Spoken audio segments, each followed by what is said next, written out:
defined for you before, but let's just define it since we are starting. Can adopt this definition. It involves sending deceptive or passive messages with the aim of inducing the recipient what the attacker wants, which is maybe diverge sensitive information, for instance, account credentials, make payments. The account department can receive fake emails or fake invoices, can also receive fake payment instructions from senior executives, CEO, instructing them to pay. And this starts with a business email compromise. Imagine hackers might be able to get the email credentials of senior executives, send emails or instructions pretending to them. And so we find that these phishing emails links to their sites as a very common way of it for the purpose of harvesting credentials. They may also contain malicious files which opened to store malware. Malware may include keyloggers and be used to capture account credentials. But they could also be deceptive messages, I'm sure first, offering rewards for taking some action. So, identification of spoofed sites is critical. We can use AI. Here we still have some statistics that the cost of data where AI is used is reduced significantly. AI is used for identification and also for containment. That the reduction in the costs can be reduced by almost $2 million. That's the average cost. Yeah? Also, the number of days that it takes to identify and contain the data is used. You can see they are reduced compared to and 7 days on average. So we know in Kenya that's very important. There have been accusations that by experts been able to identify. So we developed an LSTM model to identify phishing sites. Thank data set study. This contains legitimate and phishing URL. And what we did is we added some more data to this. In addition to the URLs, we tried to make the data more useful by adding some more information to it. What we did is that we extracted the URL features. Sorry,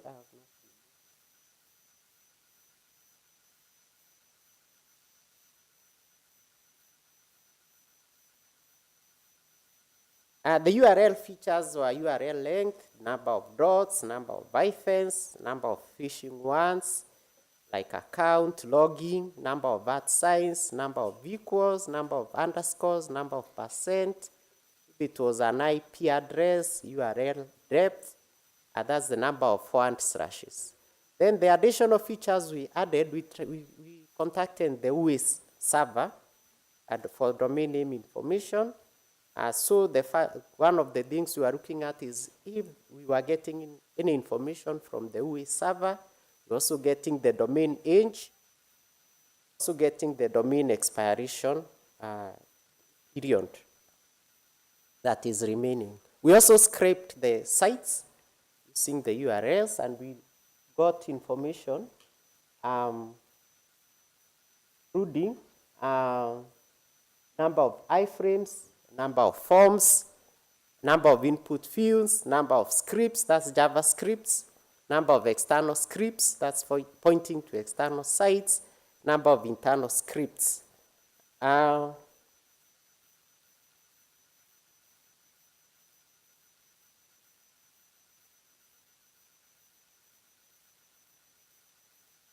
Using this, we were able to determine which are the most important features. And we use these techniques, random forest feature importance, recursive feature elimination, and variance threshold. That's which features are most variance. And so these were the most important features. Domain age is a very important feature in determining if a site is a phishing site. Number of scripts, which of those scripts are external, domain length, URL length, if who is returned any information, number of @signs, the hyphens in the domain name. That was important because that's one way of spoofing, by trying to vary the domain just a bit by including an hyphen. Domain expiration, number of digits, and additionally number of internals.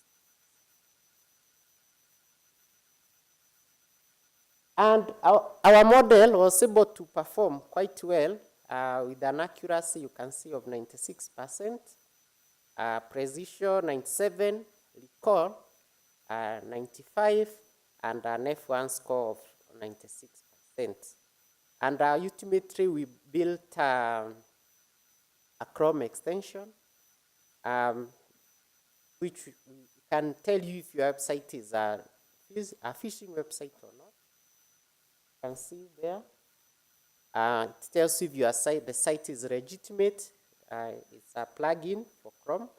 And you can see like this site is google.com. It's legitimate. And you can see this other site, fmovies too. The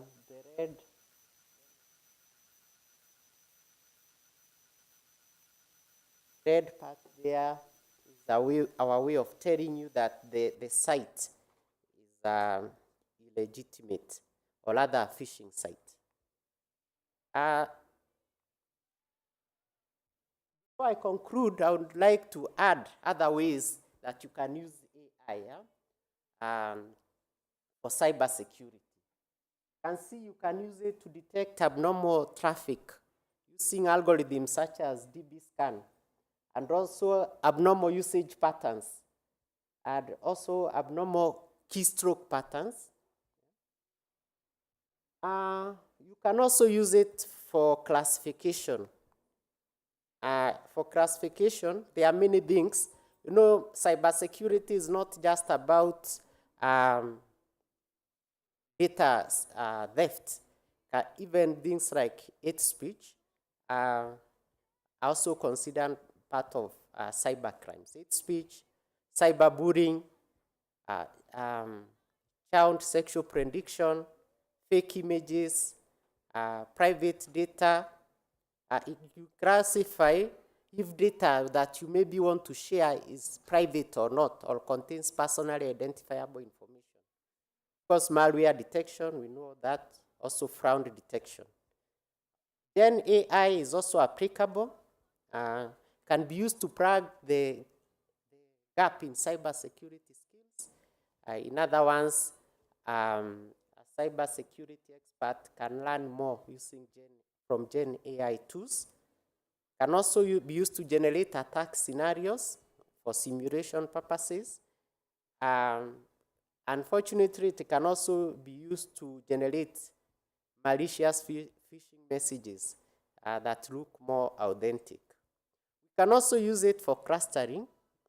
Clustering helps us get new insights from data, and that can be able to, mostly clustering is grouping.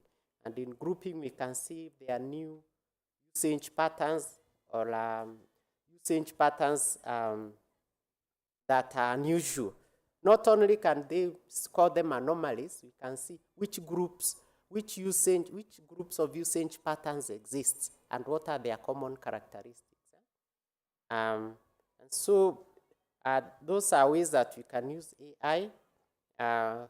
We've done some of them in our research, but for today we wanted to focus on the phishing sites. Thank you so much. That's the end of my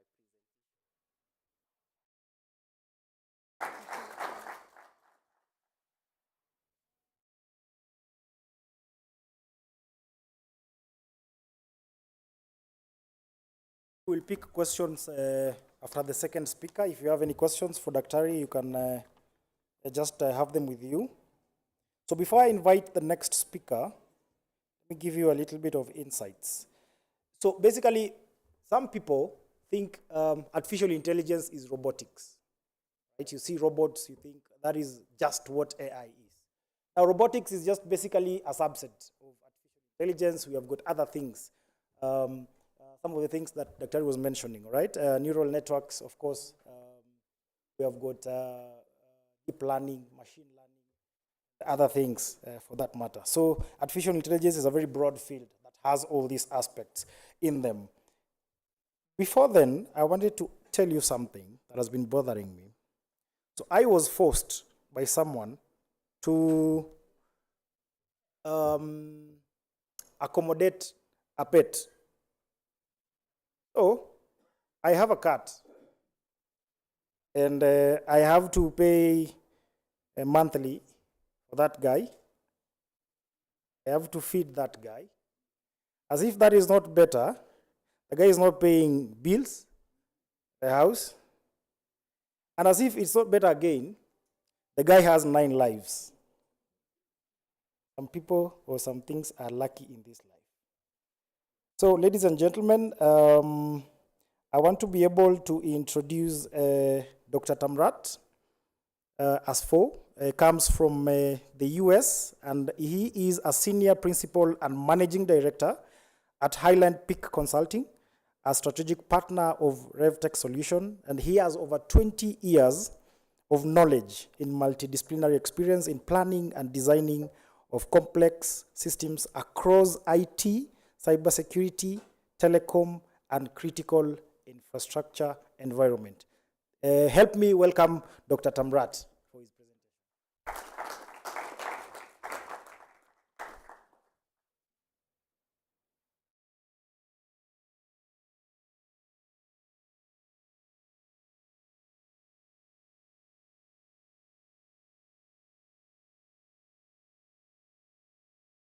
Morning.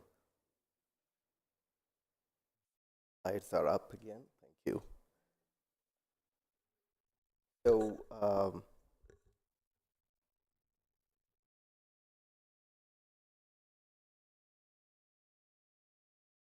following the established protocol, let me introduce myself. I think Dan did a great job. So I think I could skip most of that. I want to thank Cyber Pro and our host, the University of Nairobi, for this wonderful venue and conference. And I'm excited to join, coming all the way from the States. And so, first time in Nairobi, so I'm very excited. The theme of the conference is cybersecurity industry workforce. And so today, I want to provide awareness in one area, specifically area of high-value assets. And the talk is more general concepts. Generally speaking, available public domain information. I'm representing Highland Peak Consulting. No one else. I may refer to some examples from the public or research domain, but I just want to be clear that I am not speaking for the organizations that I may be bringing up. And so if we could go to the next slide.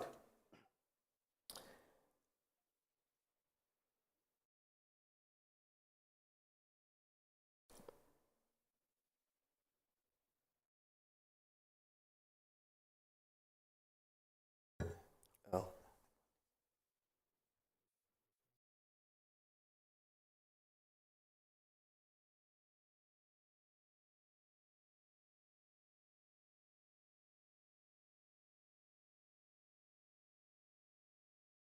Not doing it. Okay, here we go. Before I dive into HVA, what do you want to call the most critical system that you have? And this is just to get the conversation going. But everybody in organizations across the industry have what they consider to be critical assets or infrastructure. And what do you call it in your environment?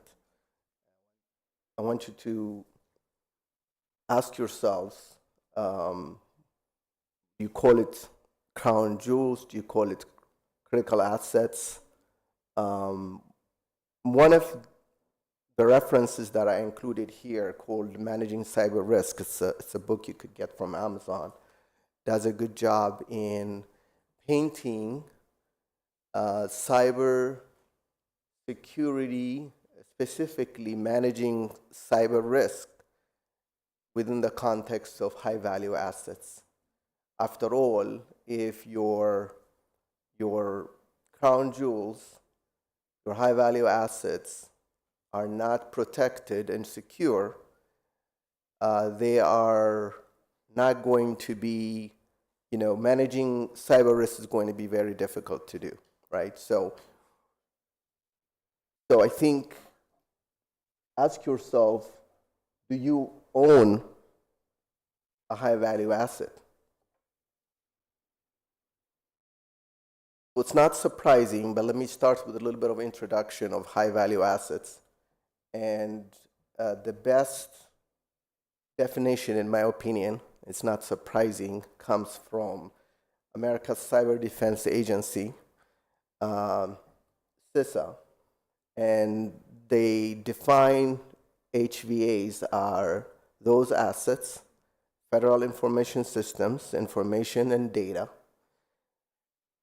for which an unauthorized access, use, disclosure, disruption, modification, or destruction could cause significant impact to the United States nation's security interests, foreign relations, economy, to the public confidence, civil liberties, or public health and safety of American people.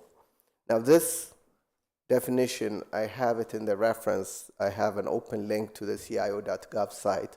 So you could replace whatever, being in Kenya, you could replace America with the word Kenya. Or I know there was someone here yesterday from Ghana. I see another person is here from Tel Aviv. So the idea here, though, is that it touches many areas. And so the definition by itself is not going to be very useful. But as you could see, the information systems and a key ingredient or the DNA of the HVA, or the identification of the HVA, would highlight three areas. Information value. Does that system, asset, has information value? Is the data needs to be protected? Is it, if that data was to go away, disappear, someone takes over it, what's the damage? And then the next thing is the mission essential. So mission essential functions, there are many different definitions for it, but mission essential functions, and there are other areas called PMAPs, but these are MAPs, PMAPs, those type of things are, from the United States perspective, are approved according to the national continuity policy.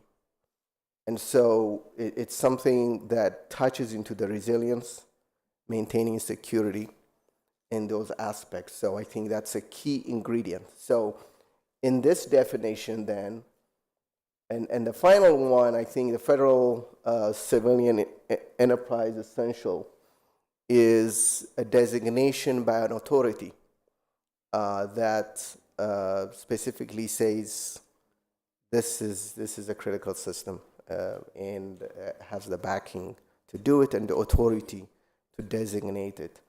But the definition then is more about making sure that for it to qualify as an HVA, it needs to meet at least two of these elements. So let me move, as I noted here from a United States example, the Department of Homeland Security, CISA, supports the federal civilian agencies in prioritizing and assessing HVAs. And so there is a lot of lessons learned from what has been done in that area. I suppose in the East African region, some of you guys probably have some similar experience in this area that I would love to hear about. But what I want to quickly move is to this idea of what is the process of an HBA process that you would expect. So a lot of people think of, identification is very easy, mitigating is very easy, but there's a lot of planning and processes involved if you are the organization that is looking over, especially at the national level or the Homeland Security level for your country. There are many assets, many high-value assets, crown jewels. And so how do you go about prioritizing them to be secure? And so I think a key point here is that the steps to follow would include HV identification and prioritization, which by itself is a very long process. There is a policy that on top of this chart that I show that there are policies from OMB and other binding operational directives, but specifically there's a BOD 1806 spells out the process to follow for the first step there. And it's a process of identification, selecting, ranking, and stacking to see which are the most highest systems that needs to be secured. And the next step then is just the whole pre-assessment, meaning at this point, you've been selected to be assessed.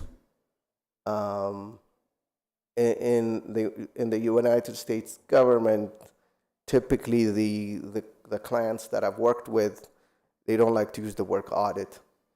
So basically, it's a joint assessment of the critical asset that is involved, and there would be some type of preparation that would happen, and based on that preparation, then there would be a review that would be done, and basically an assessment. The assessment is followed by a remediation plan. And then one that I threw in is once the assessments come back, there is a level of analysis that could be made not just at the highest level, meaning like system A and how's it doing, but there's also, if the authority is in charge of multiple systems, if there are, let's say, 1,000 systems, if there are, whatever the number is, if you can imagine, there's a lot of data. And so there is a lot of data analytics that would be needed, skilled workforce with, natural language and other AI capabilities, clustering, those type of things would be something that could be leveraged. So those are some of the capabilities that the workforce could put their efforts to. And in terms of enabling services, to do this in a way that the policies that are set out are implemented and done accordingly, it will require engagement. And the engagement could be at a working group level, it could be meaning it could be across multiple stakeholders, multiple agencies participating together to make that happen. Basically, working directly with the different department agencies is recommended. So let me just, before I conclude, just have a slide on opportunities that I see from in the area of high value assets. Generally speaking, the federal government, or in this case, we could even include Department of Defense or the equivalent of any country, require private government organizations need a teaming partner. And because depending on how many systems we're talking about, the amount of work is pretty broad, and you want to be able to bring in some private sector organizations with skills in this area. So there are trainings that are available to qualify cybersecurity companies to become quote unquote certified in being able to conduct HVA assessments, and that's available out in the internet. But obviously, some of this may not be 100% transferable. The experience I'm talking about, it's more from the US experience. But there could be some best practices that could be taken. Additional differentiators is if your experience goes beyond looking at remediations, risk management, plan of action and milestones, that is a plus. And then being able to collaborate with partners to address the full suite of items in the whole IT and OT area, and experience with the architecture of HVA systems. So appreciate the opportunity to be able to talk to you and share and highlight the importance of improving policies and the importance of HVA, how to secure them, and provide awareness of what HVAs are within your company or in general. Thank you for the opportunity.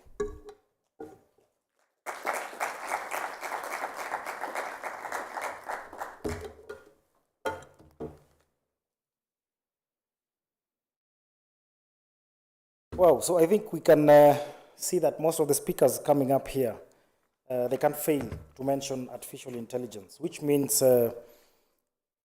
actually you don't need to be so much technical and understand softwares or development or coding for you to even work out on a model. Well, if you're not interested in artificial intelligence, I think it would be fair for me to tell you that the only thing you're supposed to think of is that you will be replaced.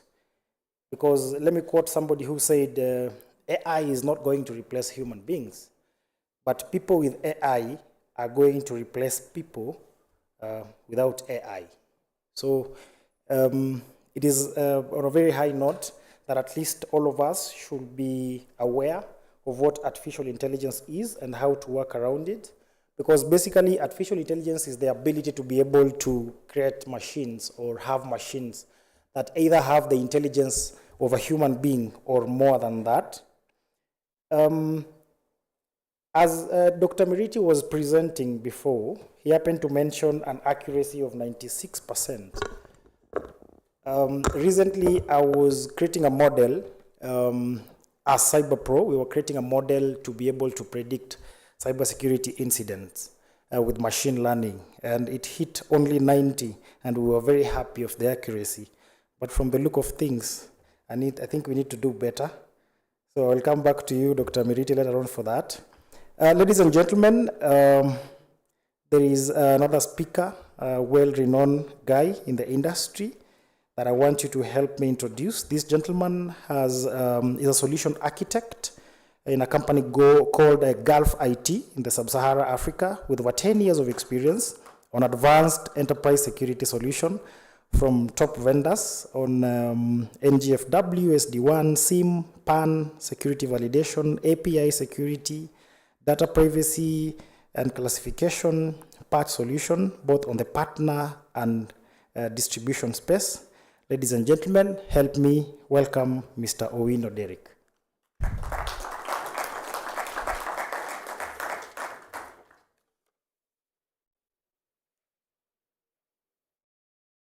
See the way he walks, you can tell where he comes from.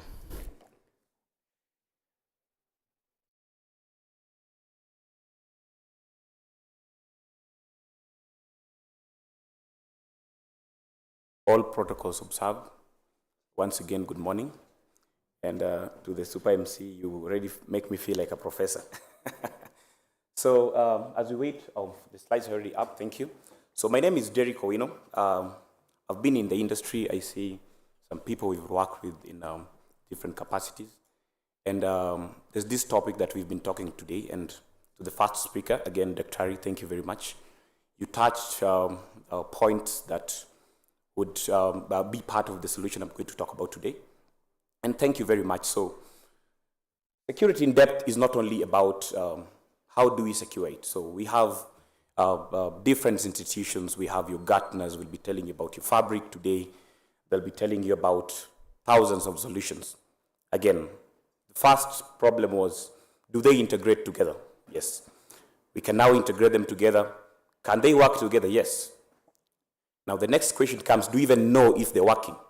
So then comes the topic that I'm going to talk about today, which is security validation. So the solution I'm going to present today is called Pentera, which is one of our core products. And Pentera is an automated security validation. I don't want to call it a pen tester or whatever you call it. So you'll see the differences, why I'm not calling it a pen test solution. It's a security validation solution.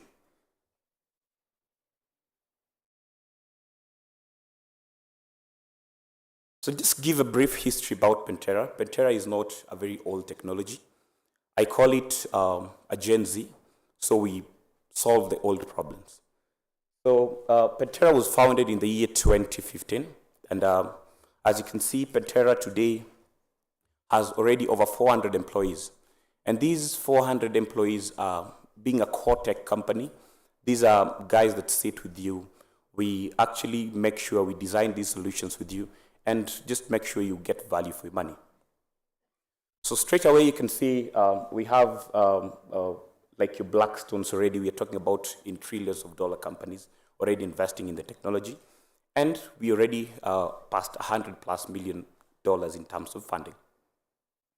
So when I go to the verticals, you see Pentera is in every vertical. Every person that has any technology needs validation.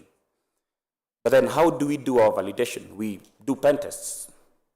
And we'll see why the difference. Why do we need an automated security validation tool? So I'll not really dwell on that. And these are some of our key customers. Sorry, I didn't. Some of our key customers. You can see here we have your Toyotas, your Deloitte, your SolarWinds, and you can even see the technology companies today are investing in the technology. So I'll not really dwell in the customer space. I need us to see the value of the product, and you need to be part of the customer journey that we'll have. So what problems do we solve? We're going to validate your environment, your firewalls, anything that has an IP address in a physical environment, public-facing environment. But then how? So I have screen grabs that I'm going to show you in each and every category. How do we do the scans? How do we validate the environment that we have in your solution? So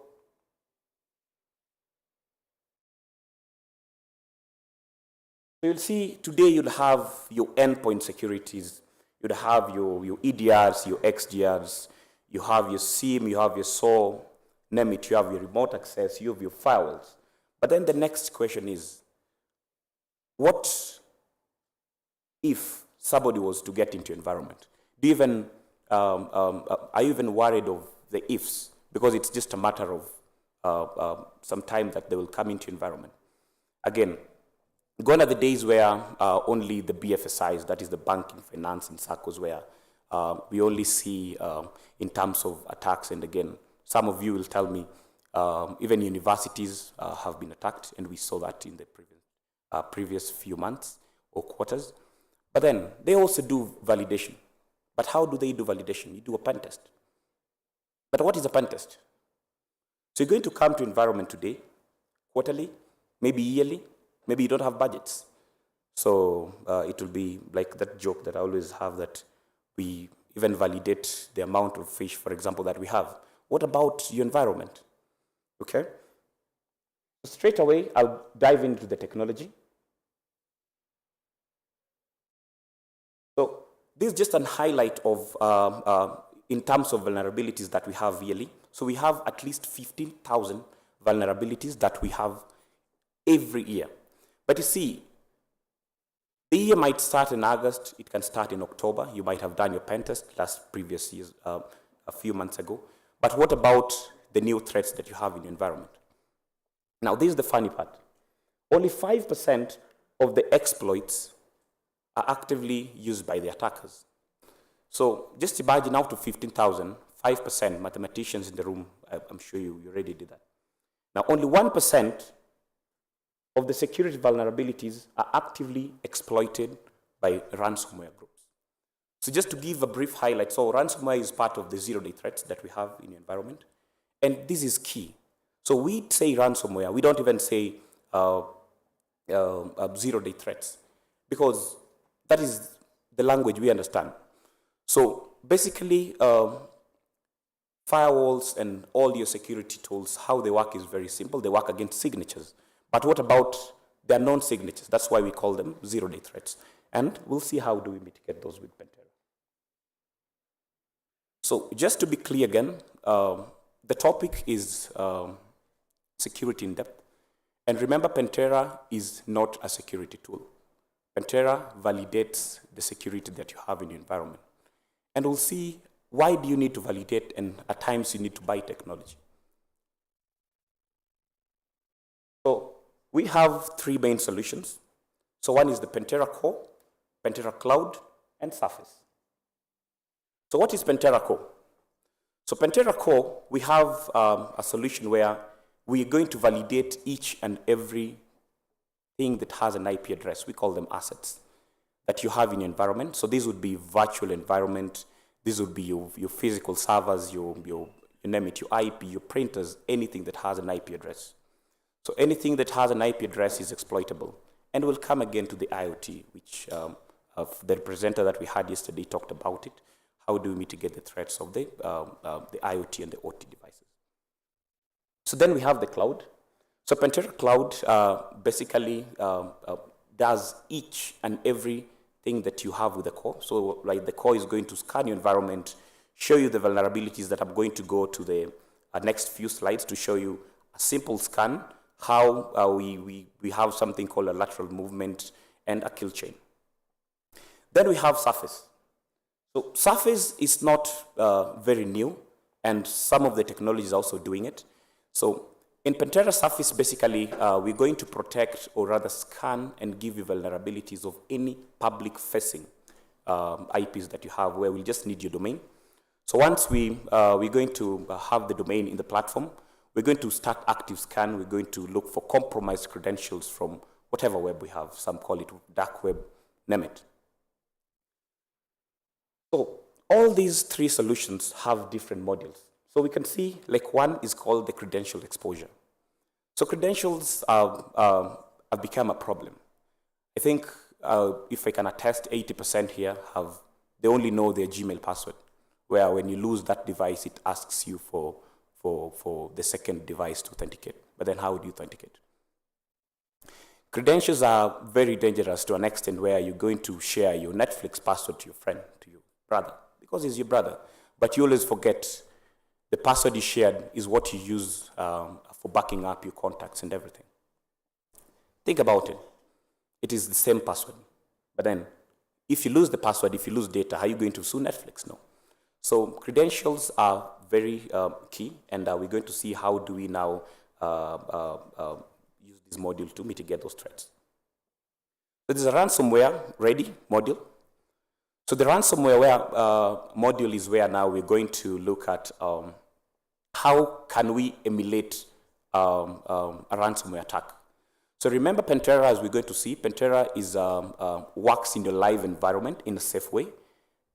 It doesn't work in the test environment. We do not test environment using a test server or whatever. So we're going to come to the environment, and remember Pantera is a software. Like for myself, I have it in a gaming laptop. You can always have it in a gaming laptop. You can have it in a server.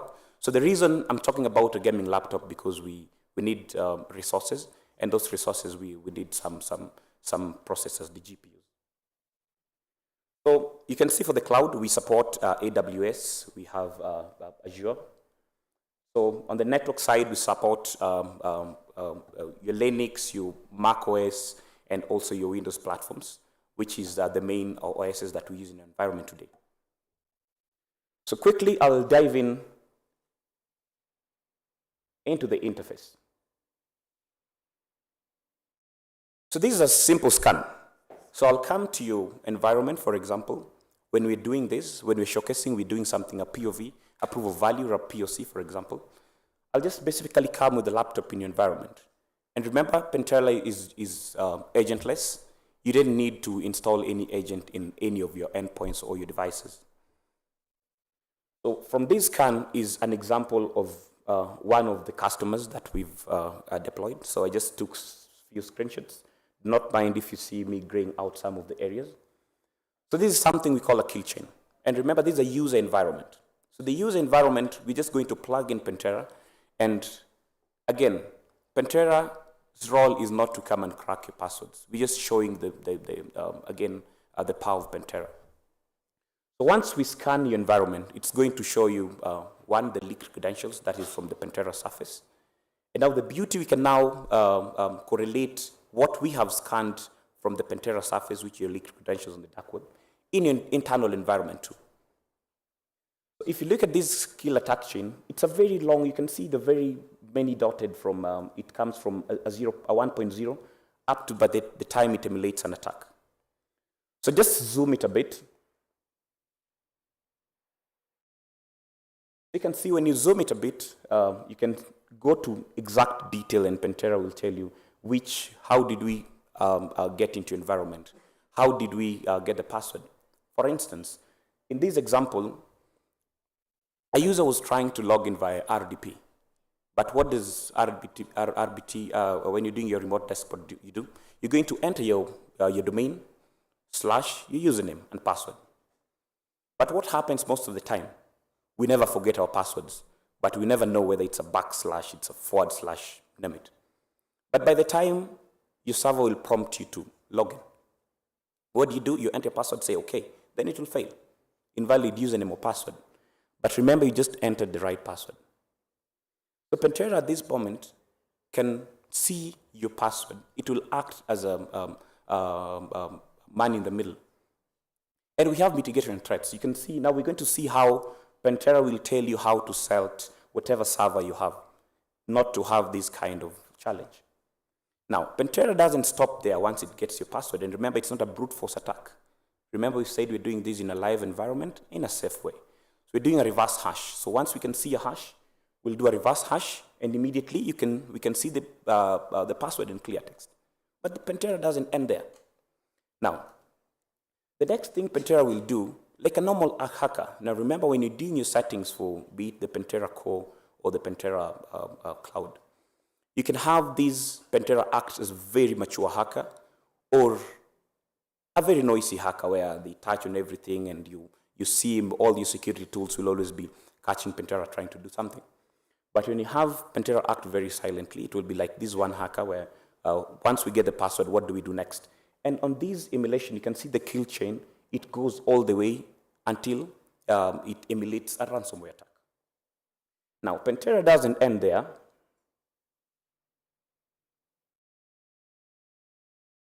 You need to know the fix, right? So remember, Pantera doesn't fix it, and Pantera wants to show you how to fix it. On this screen grab again, you can see on the top right corner, there's a blue tab called Simulate Fix. When you click on the Simulate Fix, it will give you a description. And remember, you can simulate a fix on any point. So for instance, you cannot simulate a fix maybe on point number 3, because maybe you need a WAF, a web application file, that you don't have. Or you need something on API security, like was presented yesterday with one of our speakers. And maybe you don't have. You can go above in the kill chain and see, what if I clicked on 8.8, like what I'm saying. You see on the 8.8 where, maybe I'll just try and read it out from here. On the 8.8, it's where it's exploited a point nightmare CVE. You can simulate a fix from that point, and straight away, you have click more down, way below down there. So once you click more, Pantera goes in depth, and you can see this is not from the web. Pantera is not loading this from your website, from any website or a public facing. Remember, this is internal, and this is Pantera database. And Pantera sends you updates, and it auto-updates just the same way it auto-validates. So just be sure you always have insight on how to do these settings. Now, Pantera doesn't end there. It even shows you screenshots on what you need to change on that server. So remember, Pantera is not changing this for you. And this is an automated scan. So you can have it weekly, you can have it daily, and you see it's bridging the gap between the red and the blue team.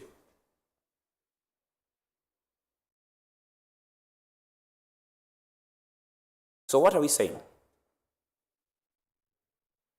Pantera is agentless, it is real. It acts like a real attacker in a safe way in the environment. So we're going to start from your network recon. We do the vulnerability assessment, what some people will call the pen test. We sniff the credentials, we crack the passwords, and again, remember, these are reverse hash, it's not a brute force attack. We do malware injection, we gather data, we do lateral movement like a normal hacker would do in your environment. We privilege escalate. So for example, on the first example that I just shown you, where Pantera comes into your environment, we got a password, leaked credential, we, based on somebody that was just trying to RDP a normal user, we look for this user. If it's not, the user doesn't have elevated rights, then straight away, we can use the same username and password to find a compromised credential, which has elevation. So after we elevate, we can even delete the admin. And once we do all this, and you get your report, Pantera does a cleanup. So whatever Pantera did in your environment will be reversed, and you still have a clean bill of health. So that is the point of the POV when you're doing a proof of value or a proof of concept. But remember, in your environment, this is something that you'll always be playing with your red team and your blue team. So just to wind up, as I wind up, you're going to get a detailed report from Pantera. So it will show you how many passwords were leaked, and it will show you in clear text. It can show you username and password. If you want that, you'll get that report with those username and passwords, both on the, so the Pantera Cloud and Surface would have the leaked credentials based on the environment. Then we'll have the Pantera Surface where we get it from the dark webs and the cloud where your hackers sell your credentials. So again, remember, Pantera does ethical exploits, and there's no simulations, just as a recap. And again, ongoing delivery of the latest top exploits. So when you have Pantera, you will always have an engineer assigned to you to always help you what to monitor and interpret some of the CVEs that maybe don't have a team to help you with that. And the next question comes, then how do we license? It is as simple as the number of IPs that you want to protect. So when we do a POV, a proof of concept with you, and directly we can know how many IP addresses. You can have your third-party tools that can help you with the scan. And style, again, you can start with the number of IP addresses, like maybe 1,000, 2,000, depends with what you have in the environment. So again, we talk good about ourselves. Like every single person here, I'm sure, says the mother is the best in cooking some soft chapatis. But again, what about the third parties where we have the analysts, we have your gardeners, your forester waves, and all that?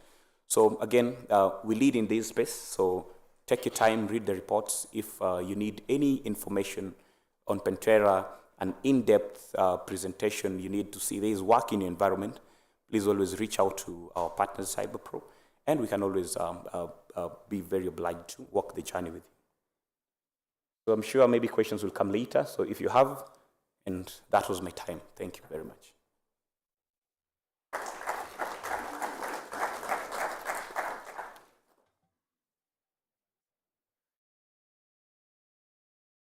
Oh, so I think, Derek, we need to add another D before your name, so that abbreviation of your name is DDO, Derek Owino. Guys, you're not getting the joke? All right, so in the interest of time, I want us to rush a little.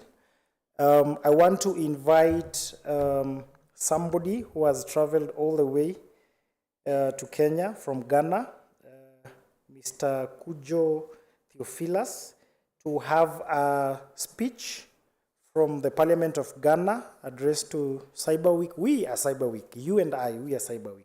So I will request him to take just 5 minutes if possible. It's not really his time to speak, but just to read the speech, and then we will go to the next speaker. Welcome, sir.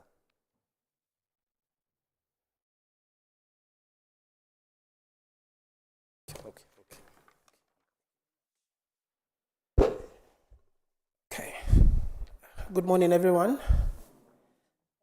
He didn't mention the name properly, so I will do it myself. So the name is Theophilus Kujo Lumo from Ghana's Parliament. Thank you. I bring you warm greetings from the Speaker of Ghana's Parliament, Right Honorable Speaker Kisford Bagbin, the Deputy Clerk, Divisional Head, Dr. and Mrs. Grasa Kukumawu, the Acting Director ICT, Mr. Leslie Nite Adiko, all of Parliament of Ghana. It's an honor to stand before you today to discuss critical topic that affect every aspect of our increasingly digital world, the cybersecurity workforce. As we dive into the complexities of this growing field, it's essential to understand the current trends, challenges, and opportunities shaping the cybersecurity industry.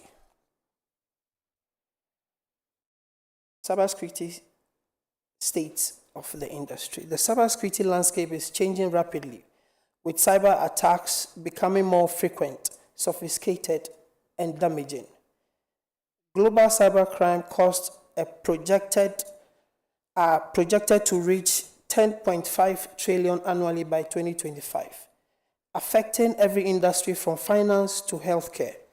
The alarming statistics highlight the urgent need for a well-equipped cybersecurity workforce to protect critical infrastructures. Despite the growing need for security professionals, the industry faces a massive talent shortage in 2023. There were an estimated 3.5 million unfilled cybersecurity jobs worldwide, with demand driven by rapid business digitalization, cloud adoption, and stricter data privacy regulations. Cybersecurity requires a broad range of expertise, and the following roles are essential to maintaining the secure digital environment. Security analyst, responsible for monitoring and responding to security incidents. Ethical hackers, pen testers, tasked with identifying and exploiting vulnerabilities to help strengthen systems. Cloud security engineers, ensure the safety of cloud infrastructure. Threat intelligence analysts, analyze and anticipate emerging threats, incident response, act quickly to contain and minimize and damage caused by cyber attacks. Emerging roles like AI security specialists and DevSecOps engineers highlight the need for new skills in cybersecurity, integrate deeper into advanced technologies and development practices. Challenges in the cybersecurity workforce. Despite the high demand of professionals, the cybersecurity industry faces several challenges. One, skill gap. There is a clear gap between the demand of cybersecurity expertise and the availability of trained professionals. Graduates often lack hands-on experience, and certifications are critical to advanced roles. Diversity shortfalls. Women make up only about 24% of global cybersecurity workforce, and regional disparities in talent distribution exacerbate the shortage. Continuous learning. Cybersecurity professionals must stay updated on the latest threats and evolving technologies, requiring continuous learning and adaptability. Education, training pathways. There are various pathways for entering cybersecurity field. Traditional education. Degrees in information security, cyber computer science, and network engineering form the foundation. Certifications such as CEH, Certified Ethical Hacker, Certified Information System Security Professional, CISSP, Cisco certifications, CyberOps, Associate validate advanced skill sets. Pathways. Boot camps and online courses offer intensive hands-on training. Internship and apprenticeship provides practical experience and network opportunities essential for bridging the gap between education and real-world application. Addressing the skill gap required for strategic effort. Upskilling programs. Many organizations are investing in in-house training and scholarship programs to help their employees stay up to date. Mentorship and community engagement. Mentorship programs can guide new entrants into the field, while participations in cybersecurity competitions and open source projects helps develop practical skills. Automations and AI integrations. While AI can automate routine tasks, human expertise will remain vital for strategy, risk management, and critical decision making. Future of cybersecurity workforce. Looking ahead, several factors will shape the future of cybersecurity workforce. AI and automation. These technologies will enhance efficiency but won't replace the need for human critical thinking and strategic insight. Global collaboration. Cyber threats are global, requiring cybersecurity professionals to work across borders, time zones, and industries, as we are doing here today. Call to action. To ensure we build a robust cybersecurity workforce, we all have a role to play. Industry leaders invest in continuous education, foster diversity, and create a culture of inclusion. Aspiring cybersecurity professionals take advantage of hands-on learning, seek mentorship, and remain adaptable as the landscape evolves. Educational institution. Cooperate with industry experts and ensure curricula remain relevant and align with latest technologies and threats. As I bring my presentation to a conclusion, cyber threats continue to rise. Cybersecurity workforce must evolve to make these challenges. By fostering education, collaboration, and diversity, we can build a resilient, adaptive, and well-prepared cybersecurity industry. The future of our digital world depends on the strength and adaptability of this workforce, and together we can safeguard it. Cybersecurity and challenges are dynamic and ever-evolving, requiring constant attention, research, and discussion among experts like we are here today. I highly commend the organizers of this forum and look forward to many more such discussions in the future. Thank you very much.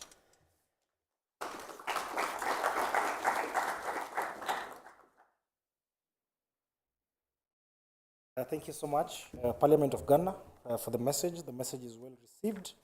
And I'm sorry for calling your name in a wrong way, but that is how I've pronounced it in Kenya.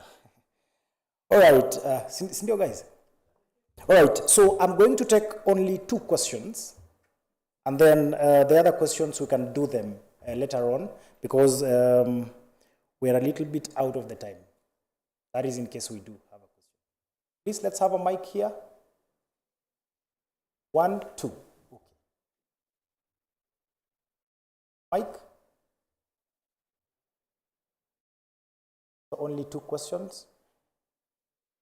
Wow, I'm looking at the schedule that we have today, and I can only see richness in knowledge and wisdom.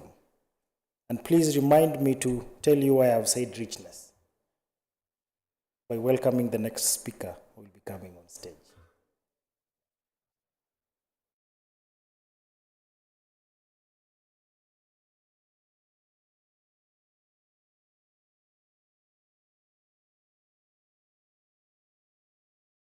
Question to Dr. Miriti, and borrowing from what Derek has presented, indicating that around 15,000 vulnerability experience every year. When you have models, AI models, do you retrain these particular models again so that you'll be able to capture the ever-evolving cybersecurity threats? Because if you retrain the model using maybe data that was maybe several years back, and new vulnerability are increasing, will that model be effective? And the other question is to Derek about Pantera. I would want to know about how it deals with zero-day vulnerability when you're doing validation, and what's the difference between that and XDR and NDR that are able to both validate your threats and as well as address them. Because why would you tell me about the problem I'm having and you're not helping me to resolve that particular problem unless you're an auditor, so to speak? So I'd want those 2 questions to be addressed by Derek. Issue in the health sector, all right? That is it. I think we will start with the please, Dr. Miriti and then Derek.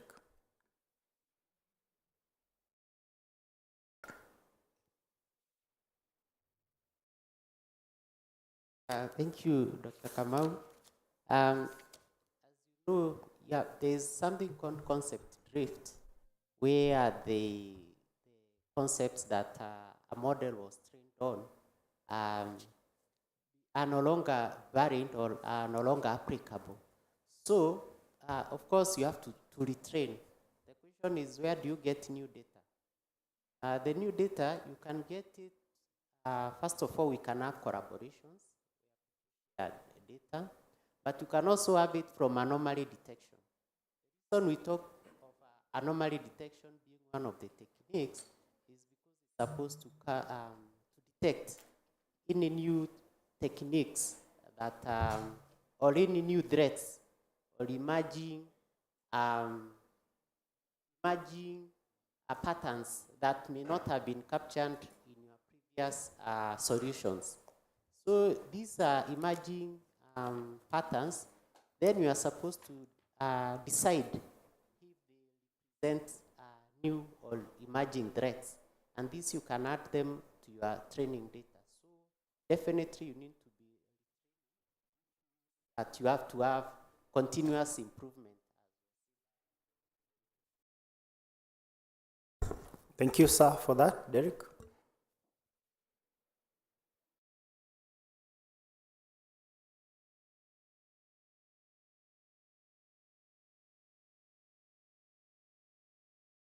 Can we please have another microphone there?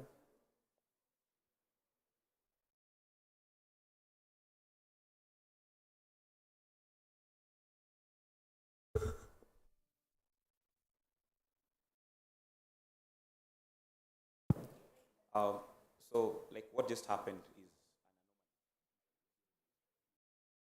mic will not work. But now the question is, how would you know?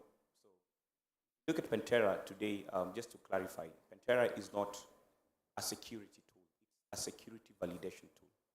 So the zero-day, look at Pantera as the zero-day threat. Look at Pantera as the one testing environment. So you have your XDRs, your EDRs, and your firewalls. But the next question is, how do you know when an attacker will come into your environment? Where are you vulnerable? So if you talk about the zero-day threat, will act as a red team in your environment, and we're going to put your environment into test.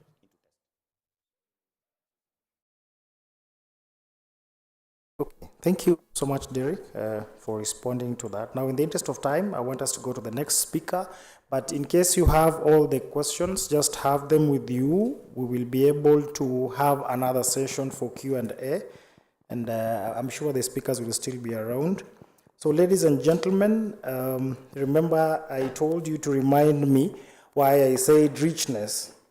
So I will not say the name. I will start by, he is the Deputy Director, Cybersecurity, that is the CISO at the Central Bank of Kenya. Yeah, you remember richness. He was previously the head of cybersecurity at Safaricom PLC, and prior to that, he held various leadership roles within cybersecurity in the same company for over 12 years. He's a seasoned IT leader with a wealth of experience in providing thought leadership in cybersecurity risk management through strategic thinking and decision making. He oversees the cybersecurity division and plays a lead role in the delivery of the bank's cybersecurity strategy while driving the operational capabilities to protect the Central Bank of Kenya. Now I have to say the name. James Yogo combines strong organizational management and leadership skills with a high degree of technical knowledge and hands-on information security experience. He holds a master's degree in computer science, of course, from the University of Nairobi, and has several professional certifications and currently a PhD student at JKUAT. Ladies and gentlemen, help me welcome James Yogo.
Thanks, Dunstan. And with all protocols observed, morning, everyone.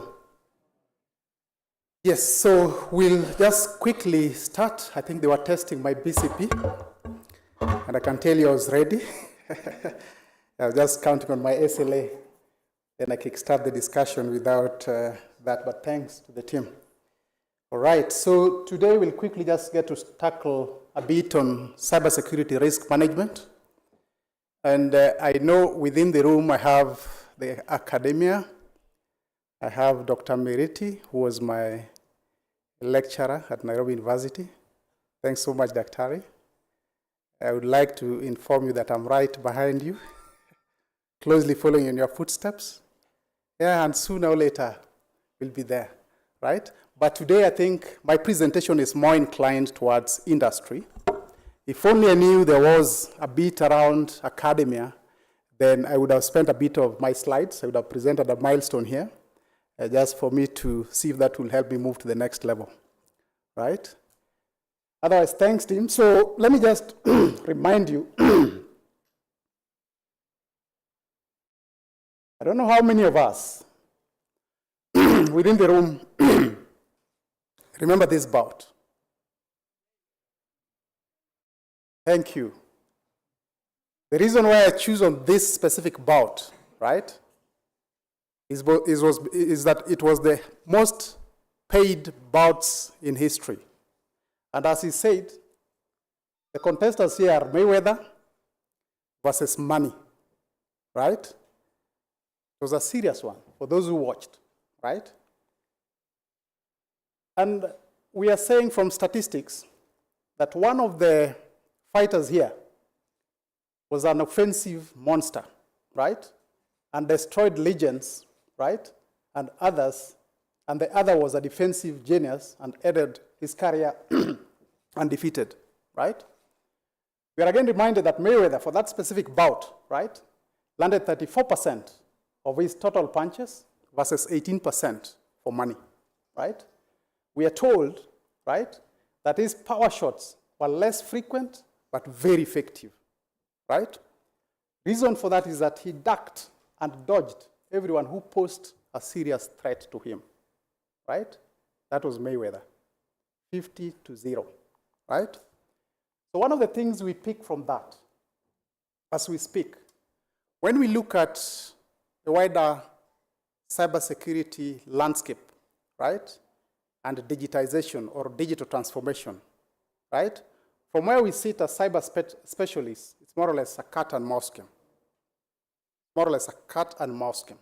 The reason we are saying that digital disruption is like cyber attacks are real and expect a smack on your face anytime, right? Just to remind us, of course, the history of the internet, which forms the baseline and the whole framework around all these digitization journeys and concepts we are talking about, right? Of course, we had Web 0, 1.0 into what we are currently calling Web 5.0, which brings in aspects around metaverse, 3D, a lot of use of AI, name it, right? So there has been milestones, there has been evolution of technologies, and today we are where we are because of all this. Now, just a bit of statistics and facts, right? Just a bit of statistics and facts. I think I have the advantage of coming for the first time today. So I'm not so much aware of what you've covered, but let's just cover this, right? Today we are talking about 8 billion users across the world, right? Out of the 8 billion, we have 5.6, right, with mobile phones, right? Then we have around 5.3 with smartphones. That's a big percentage. Let me just come down to the lower statistics. So you are seeing growth. The digital growth in population year on is 0.9. That's close to 1%. But then look at that statistic, the next one, right? Where we are saying that for subscribers, mobile subscribers, the increase year on is approximately plus 2.5, which is big. So it's a matter of time before that catches up with the population, right? So in as much as today we are talking about, that's close to 60% thereabout, right? In the nearest future, that gap will be close to near 90%, right? And that is big. To your right, again, you're seeing statistics. I think of importance to me is the one that is showing the number of created and removed fake accounts, right, for Facebook every 1 minute. That is big. That number is big. So that tells you that out there are people who are busy, not with the right stuff, but with the wrong stuff. Okay? Now, 3 main technologies that actually have catapulted digital transformation are these. The main technologies that have catapulted digital technologies are the social bit, right? Social media, the aspect around mobility, the aspect around big data and analytics, which is powered by AI, machine learning, which has been talked about here, right? Internet of Things, those are big areas around technology. And to an extent, when you look at them, those are the main components that have actually accelerated digital transformation to where it is today, right? And key drivers being user needs, right? Key drivers being internet acceleration, key drivers being the mobility or the mobile device availability and affordability. So that has been big, right? Just to take this specific, the social media aspect alone, right? Today we are told that the average amount of time people spend on the internet, right, is 2 hours, 20 minutes, thereabout, on the average per day. And these statistics are from statistica.com. And it's a research environment or academia, so reference is important, right?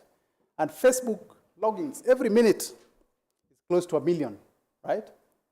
And still we are being told that Facebook is the greatest, right, world's most popular media owner without any content. Those are big stats as we speak. And of course, we are told that what happens in Las Vegas, what happens in Nairobi, right, remains where? Social media. Could be Facebook, could be Twitter, wherever. That's big. Another important and interesting one is that in 1 of 3 marriages, right, a big percentage, the first encounter was on social media, right? The first contact, I can see someone was smiling. True or false? Right? Let's be free. Yeah, that's a big one. So much to the Gen Z. And even other generations as well. And that is important. Social media is key, right? Most of the purchases online are influenced, right? Are influenced by what your counterparts do. Today, if I see Dunstan, for example, get to buy something online, for sure I'll get that confidence, and I'll go for the same, right? So the aspect around social media is big, and it has driven us to where we are today with digital transformation. Mobile, very important. For some of us who work, right, it's approvals on the go, right? It's work while you're on bed, right? It's work while you're on holiday, right? So that is big as well. And one of the key strategies that is leading this, because of user requirements, because of user journeys, right, we get to adopt mobile-first strategy for most of the apps that we get to have. To make it easier for that user, from wherever he is, he should be in a position to push business. He should be in a position to work. If it's a class assignment, that student should be in a position to continue and go ahead. All right? Then we have big data and AI, right? Which I think has been spoken about. It's a big area. AI for good, AI for bad, big area, right? But the for good aspect is big because it propels analytics, right? It gives us that ability to get to have better decision making because of the reports, because of the insights, and so on and so forth. And this remains big. It's being said that at the beginning of 2020, the number of data bytes in the digital universe, right, was 40 times bigger than the number of stars in the observable universe. Quote again from World Economic Forum, right? Then we have the other big one, which is cloud, whether multi-cloud, whether single cloud, it's big, right? And for sure it has brought stability to some of the key services that we have, right? It has brought a lot of stability. Whether cheap or not is a discussion for another day. But it has brought a lot of stability and efficiency on how businesses do work, right?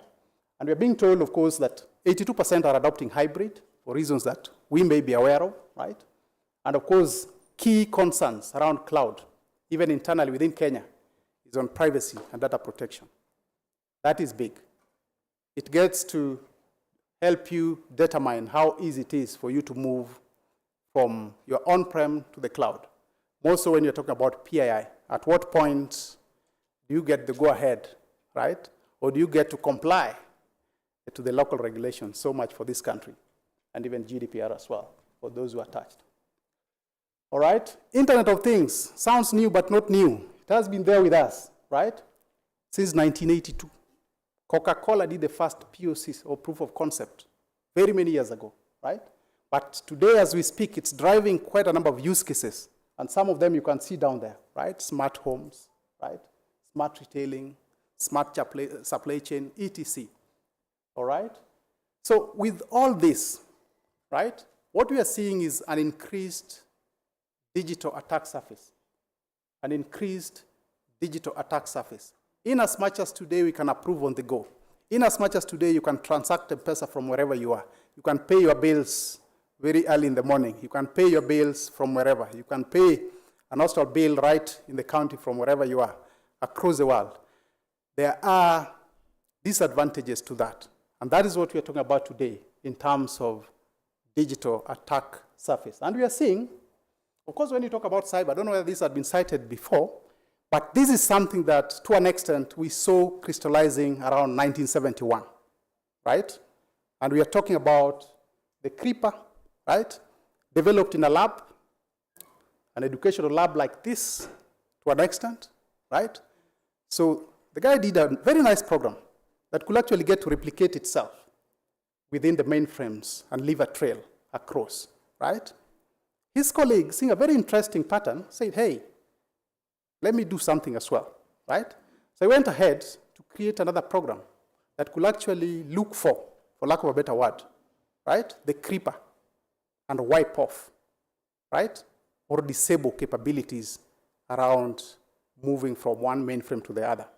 And that was the first antivirus, around 1971 thereabout.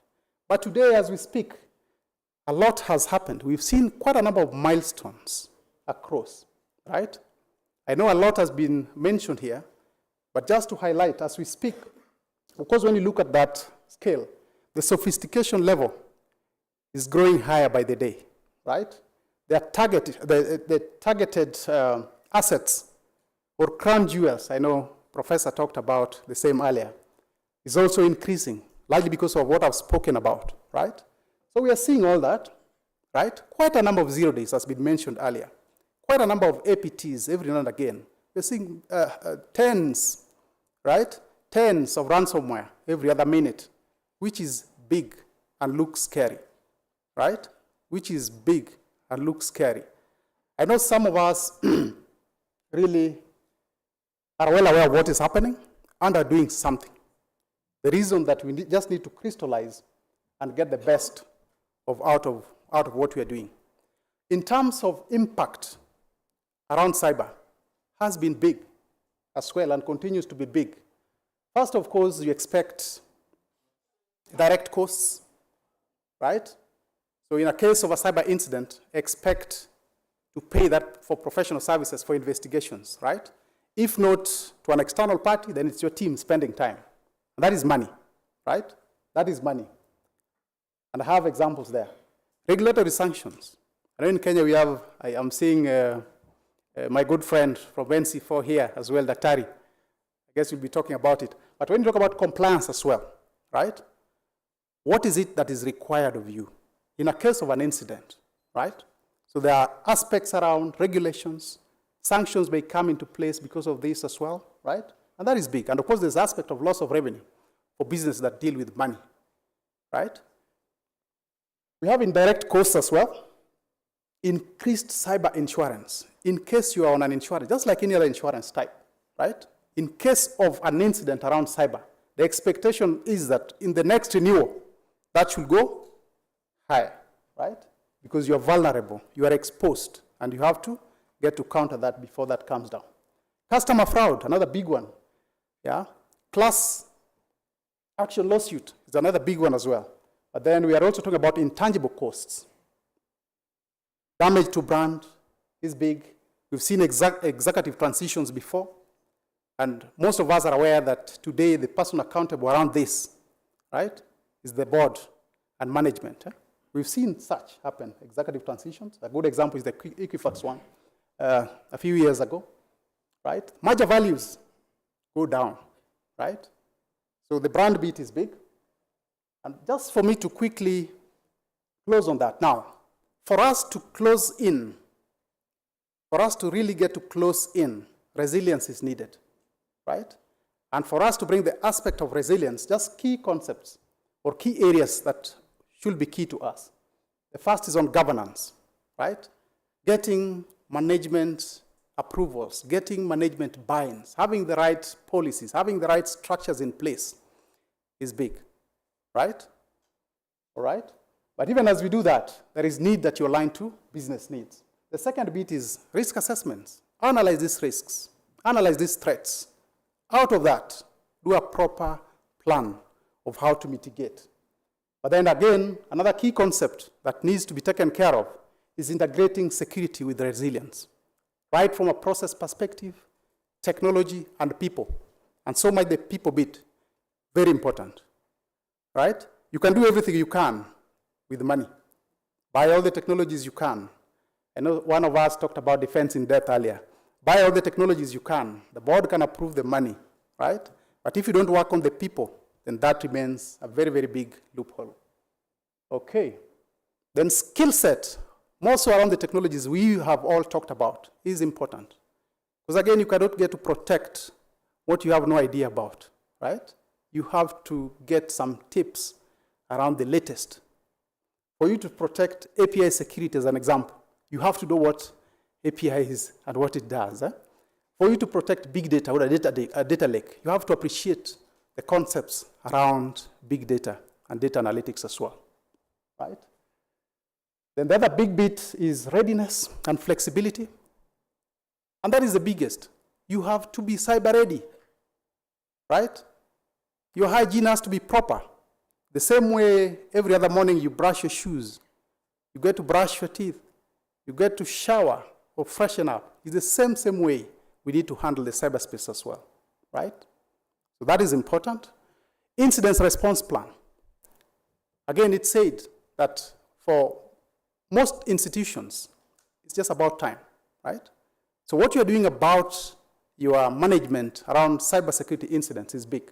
So you need to have the right incident response plans, and not just having them, but testing them regularly to ensure that each and every person or stakeholder within that institution, right, is well appraised and knows his responsibility in case of a cyber incident. Then cyber assurance is very big as well, because again, from a level perspective, you can only get to fully counter cyber threats when you kind of take a three-tier model of sorts. So you have the cybersecurity teams taking in level 1, right? Then you have the risk management team coming at level 2.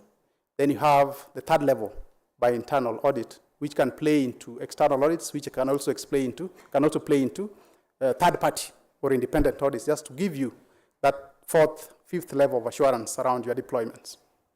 Okay? Then intelligence around cyber is another big one, right? You cannot protect what you do not know. You have to get to know that there is a loophole within that crown jewel, right, that was talked about earlier. You have to get to know that there is a loophole on that externally facing service that you sell to your customers for you to have the right detective, right, and preventive controls as well. All right? And even as you do that, collaboration is key with industry. But even from a person perspective, it is important that you employ what I talked about earlier, cyber hygiene. Protect yourself right from social media. Do not share the data that you wouldn't want to see out there to the public or to social media. And just ensure that the basics are kept as basics, right? Otherwise, thank you.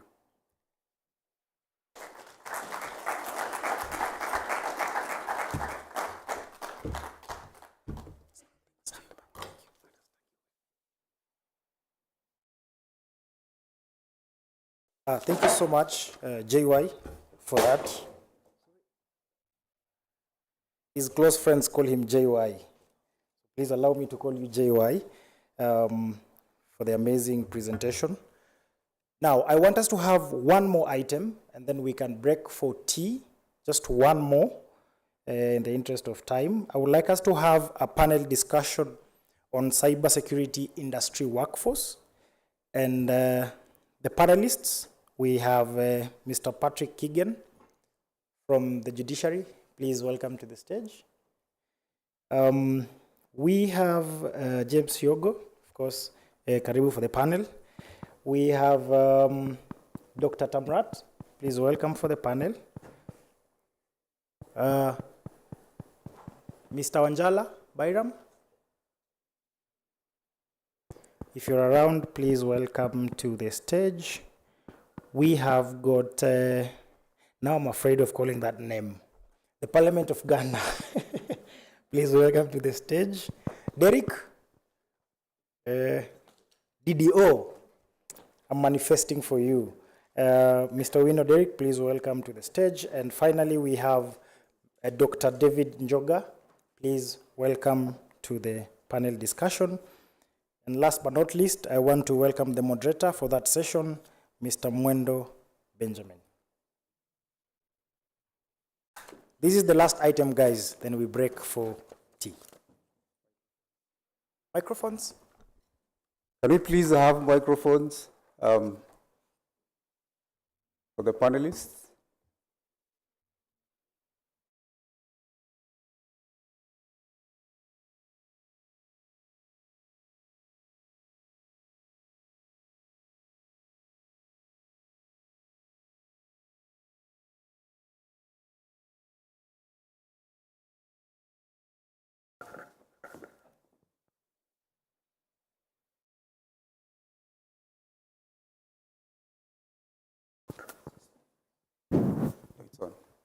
Thank you very much.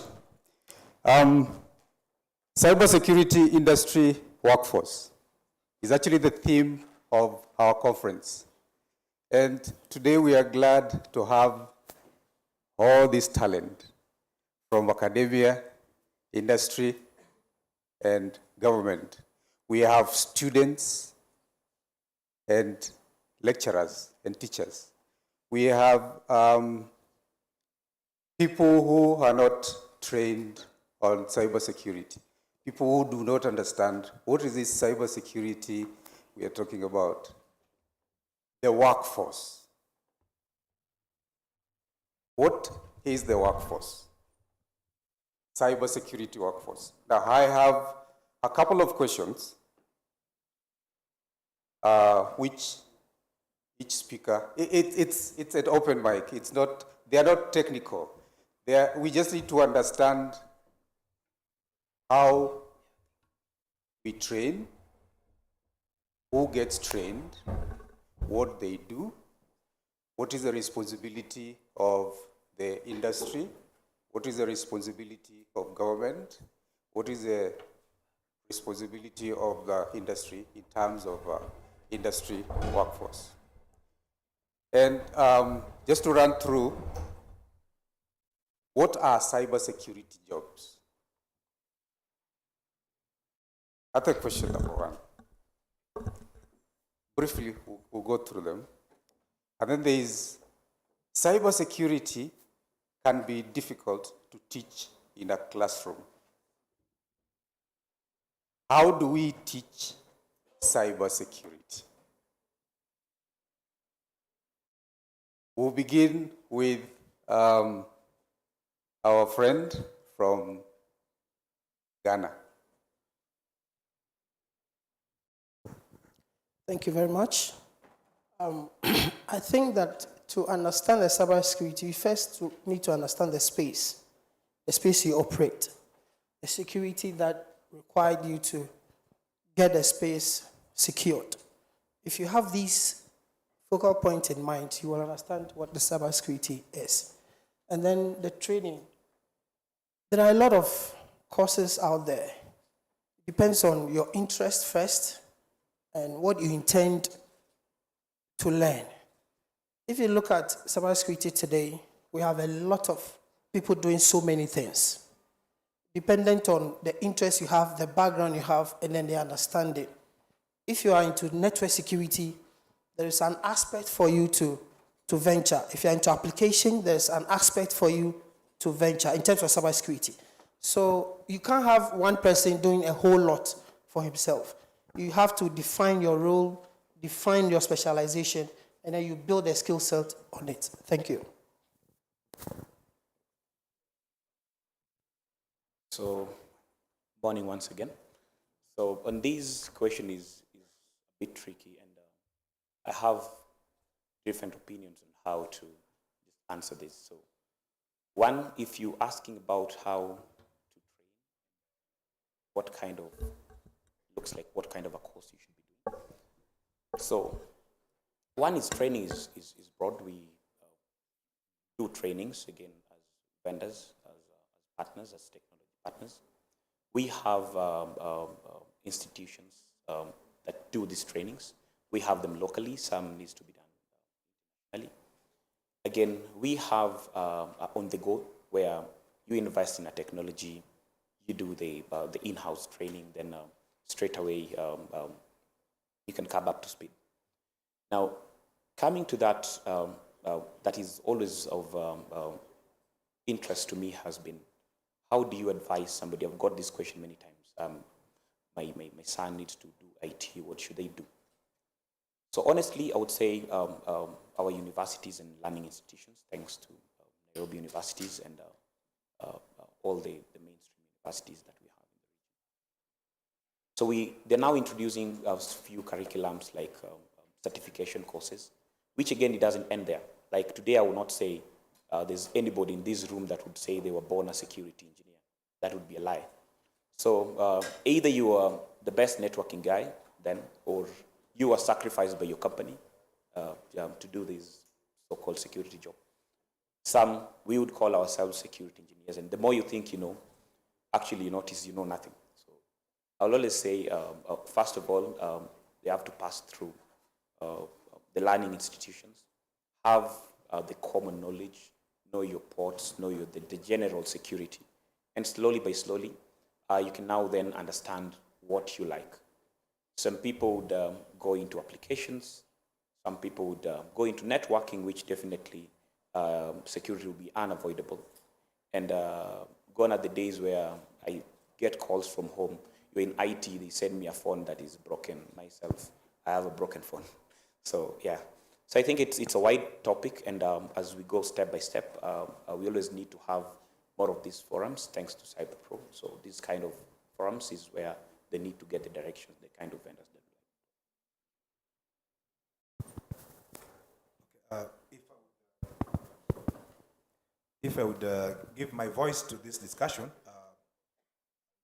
certainly give a divergent opinion to what has been presented by the first two colleagues. I look at cybersecurity training slightly different. One, it is really understanding the technology platforms that are used to manage that information.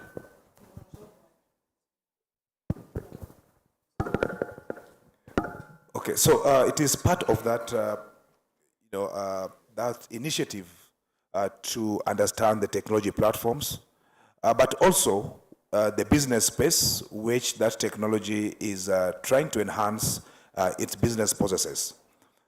From my experience of training in cybersecurity, I look at it as more of a personal calling, drive, passion, determination to pursue a career or practice in cybersecurity.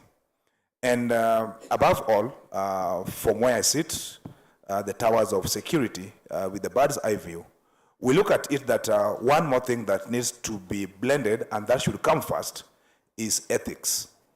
In the national context, we talk about patriotism, because understanding and being able to use the technologies in itself is a good thing, but then the correct use of the technologies, of the tools, and so on, that is where we differentiate between a cybersecurity person and a cyber criminal. So then I look at that requirement to build what we call cyber warriors, those who are really up to the mission of being in the business of cybersecurity, that is protecting national cyberspace, to be those people who really have some mastery of technology, some mastery of business, as well as embedment with the required ethics and patriotism to protect the businesses if they are private businesses, or to protect the nation if they are really alive to the fact that cybersecurity is national security. So again, I don't prescribe to a formal curriculum in terms of achieving the skills required to be in cybersecurity space. If you look at some of the most renowned hackers globally, very few of them have gone to class to study cybersecurity, to study technology, because a lot of these things are self-taught. There are a lot of tools available in the industry that can really support those practices. So I think it's a multi-pronged approach to build a skill force that is ready for the mission of protection of the cyberspace. Thank you. Thank you very much. Just by extension, to talk about cybersecurity training, I think having practical simulations and also lab exercises would really contribute a lot towards learning in cybersecurity. And not only that, also programs such as this one, conferences and even mentorship programs are very important for learning, and not just in a classroom setup, but also having different activities, like even having drills, just the same way we do fire drills. We could have fire drills on cybersecurity practices, which would go a long way in actually training people. And also other activities like capture the flag, or even hackathons on cybersecurity would really contribute a lot to cybersecurity training.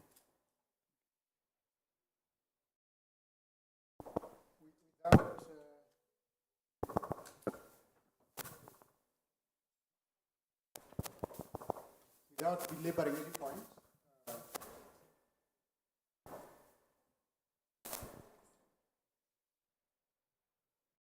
I would wish that, because today when you look at the curriculum, say for universities, I think there needs to be more alignment for us to get to update it to reflect what is happening currently.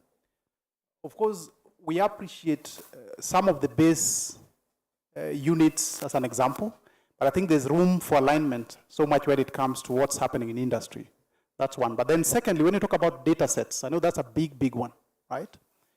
When you look at countries like Israel, for example, right? The universities that they have actually have tried so much to ensure that data for research is available. One of the biggest is on data set around security, right? For you to get the appropriate data for your models is a big one, right? Of course, there are those which are publicly available, but you may want customized data to answer to different use cases. So that is an area that I think will actually get to enhance our learning, because what we are seeing, still case in point, Israel as a case in point, most of the research items, even from undergrad or masters, are propelled to industry. And that's the reason why, even early 2020s, you could see, or mid, around 2018 thereabout, in terms of startups, right? In terms of startups, when you looked at the NASDAQ stock exchange, Israel was high up. Why? Because some of the items, some of the research items that they get, students get to initiate are propelled, right, and pushed to the industry. And that's a big one. So those three key points to me, I think, is big around learning. Thank you. So without being too repetitive, I think from cybersecurity, from a workforce perspective, the way I see it is, first of all, the mindset of the cybersecurity industry engineer or it could be the architect, whatever that may be, the mindset is very important. The mindset, I know we're all in the area of cybersecurity talk about how we're securing things and we're limiting access and whatnot. But really, when you look at it from a broader picture, think of digital transformation across an organization, across the enterprise, could also go across government and whatnot. Cybersecurity needs to be an enabling force. It needs to be secure, but it needs to also enable the right systems to function, the right people to work and be productive. So I think that's one area that, from a workforce perspective, that's someone we need to look at. But broadly speaking, I think a multidisciplinary approach, I think, is becoming very important. Now, I come more from the United States, so what I'm seeing is that the person who is in the field may also be dealing with data analytics, maybe also dealing with programming, be able to understand machine learning techniques, to be able to analyze, get insight from the data. So I think I'm more of a let's take a multidisciplinary approach. I think from a training perspective, certainly the memberships, conferences like this, as well as I think we had speakers, the leadership yesterday from ISACA and the Kenyan chapter, and the actual certifications, I think, take people the long way. But ultimately, I think organizations, government and private sector, we need to be able to find a way to get people involved early, workforce involved early to participate and get their hands dirty, so to speak. Thank you. We are going to get 3 questions from the audience. And any panelist can be able to answer any of the burning questions. Yeah, that number 1.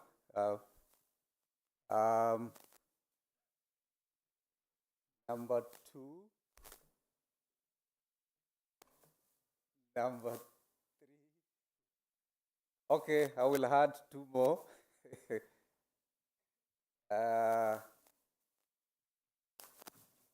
You spoke. I'll pick the other one behind you. Was not spoken, and yes, sir. I will still get back to you. Please, panelists, just listen to the questions, and anyone can respond to the concerns or questions.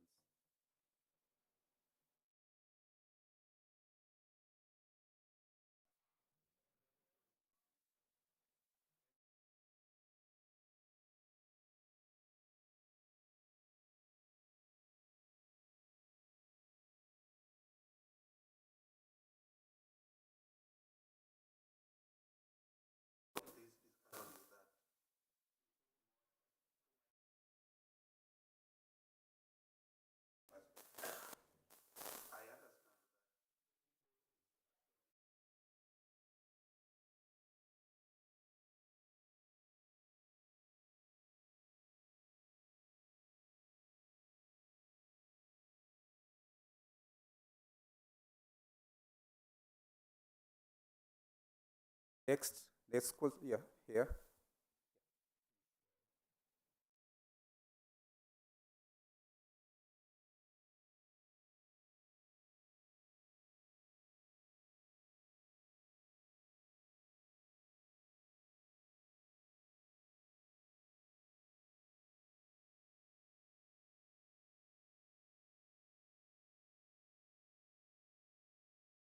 Share with us.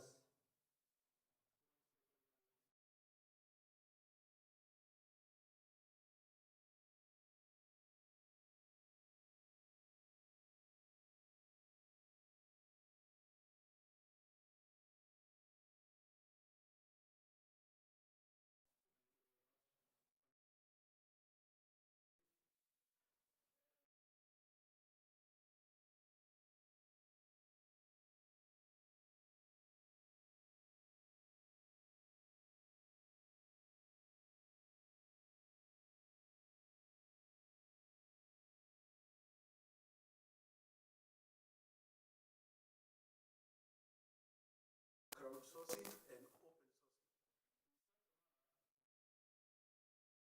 From junior high school all the way to PhD.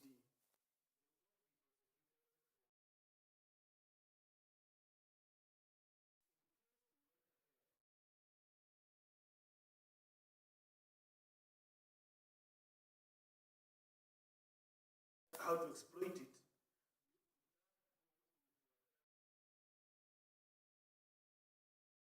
Such that you have not prosecute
Thank you.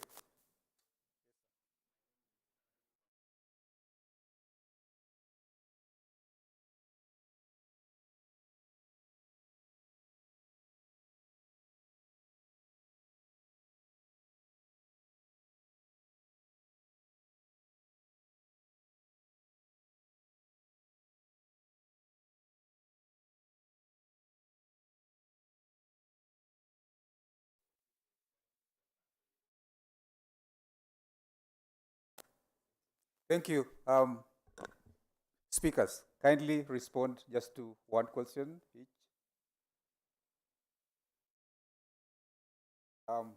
It's random. It's, yes.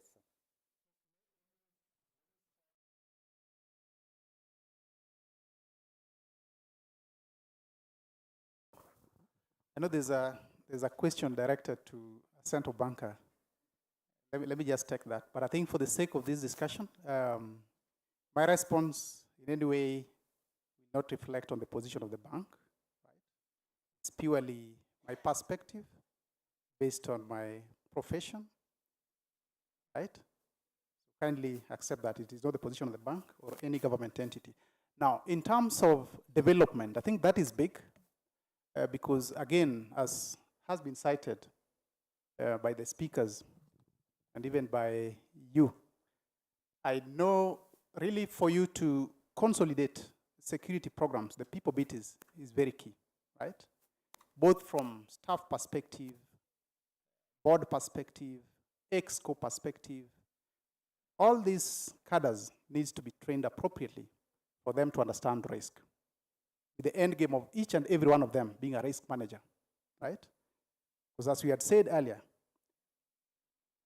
board and EXCO have the accountability around cyber. So that training needs to go down, and that risk needs to be highlighted to them. And that is when you make it even easier to motivate budget. Huh?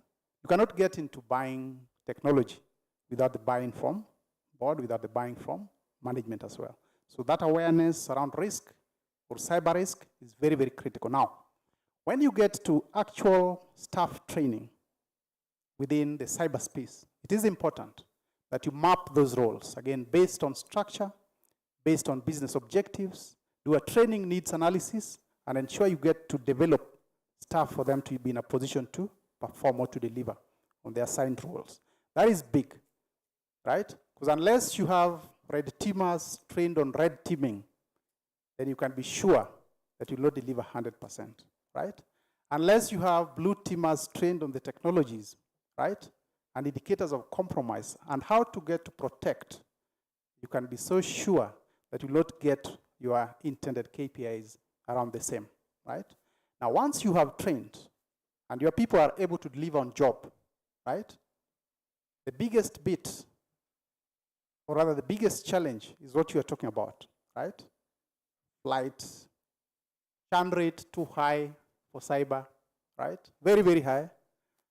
I can tell you, we've experienced even up to 10 leaving, up to 10 or even 8 leaving in a year. That is big. Because in a case you have a team of, say, 100, and you have 10 leaving, that is like 10% thereabout. Eh? So you really need to have one frameworks on how to get to retain. And one of them first is remuneration, right? Just like emerging technologies, guys who are specialists in the area, big data, AI, are well paid, right? Cyber guys also need to be well paid, right? So you need to have proper retention programs, right? From remuneration, right? Recognition programs, right? But the most challenging bit, which you need to keep pace with, because again, it's not money every other time. There's no entity that will always keep adding your 30%, 20% to your basic. That is out. So the biggest for any organization is to avail to employees, right, training opportunities, such that at any given moment they feel challenged, right? Having a strategy to ensure that at any given moment, staff are trained to meet expectations of the business. Thank you. Thank you, sir. I would like to attempt, who earlier asked about the process instead of the human interface. I think that we should clearly understand cybersecurity, know how it operates. From my perspective, cyber is the internet, security is your network. And you can't marry the two without having to understand that there has to be a framework. Yes, human interface indeed is important, but there has to be a framework that had been adopted by management, processes had been outlined, then you'll understand what to do. Many a time when you're an IT person, it is understood that obviously you will be a tech person who knows much about security. Training will come. In as much as training will come, let's not lose sight of that, or the fact that we have data, then data protection will also be there. So what are you securing? Data. So cybersecurity, data protection, both marries. I know European Union passed a framework, cybersecurity framework, that some African countries have adopted. But before you even go into the space, management must adopt some framework that outlines the processes in the industry you find yourself working.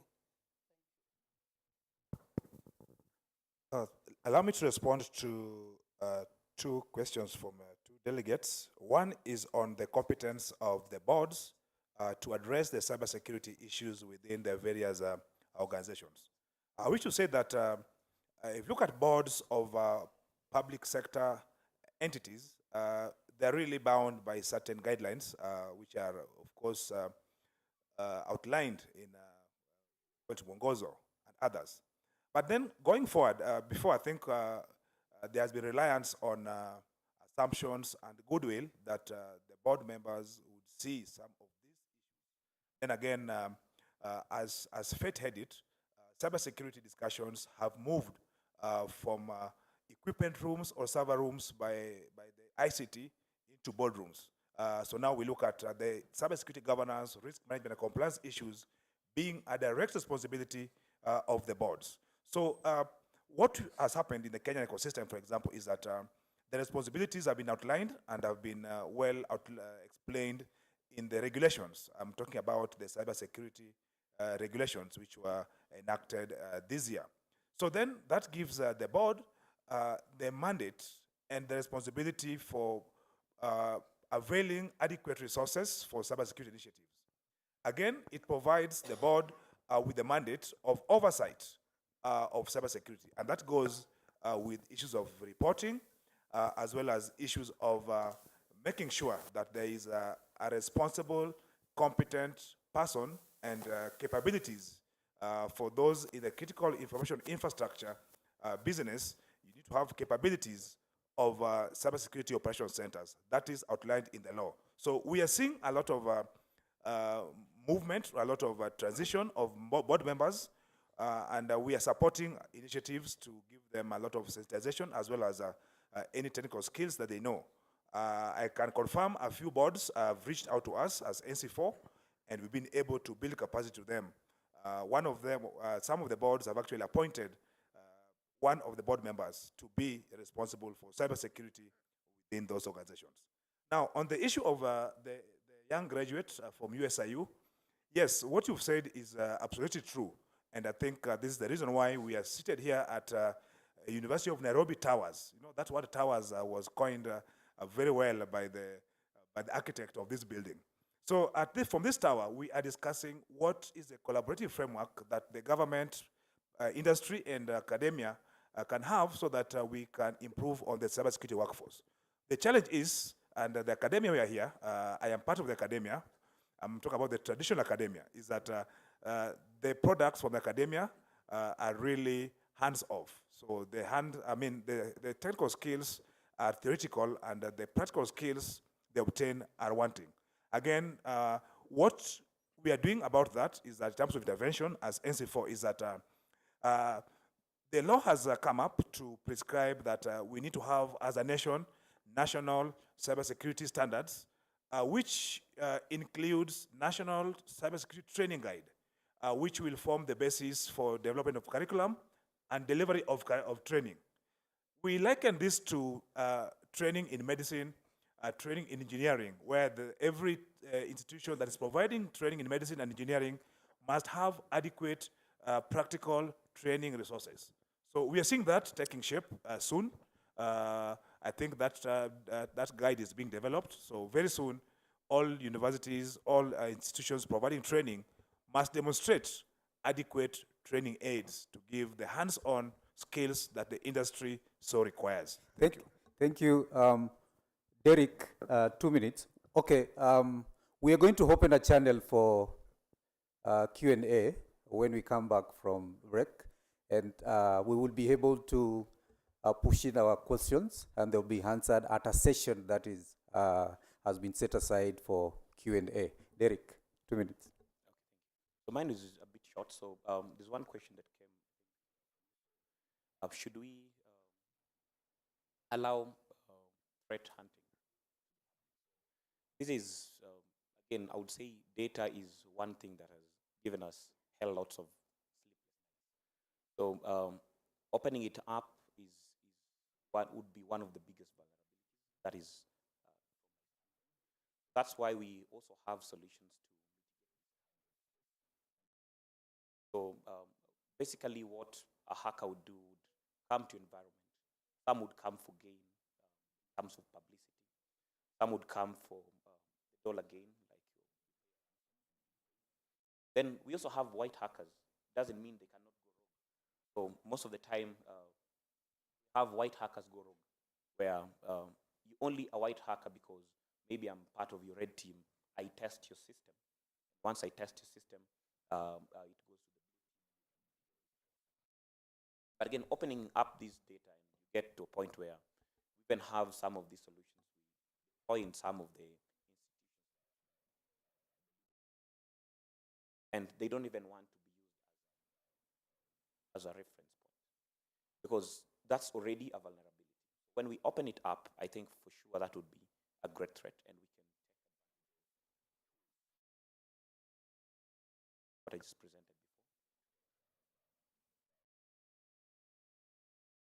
before. Thank you very much. Oh, sorry.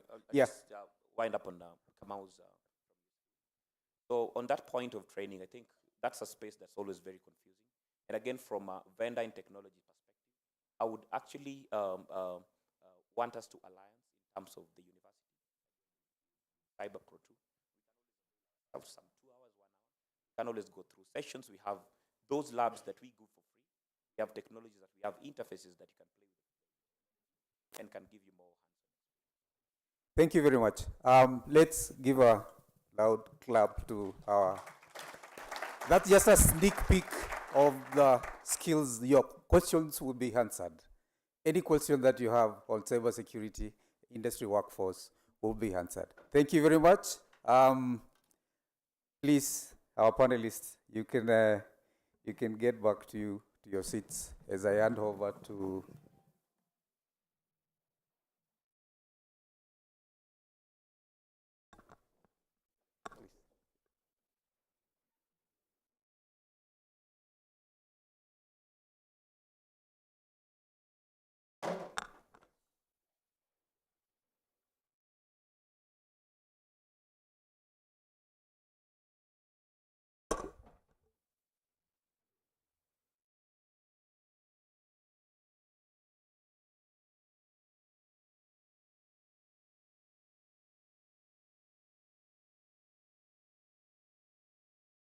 So much. You guys are feeling hungry. I think it's in order when we break. For our tea break, we take probably not more than 15 minutes. Then we come back for more juice. I think we can leave and our speakers can use this path and route. Then the delegates and other attendees can use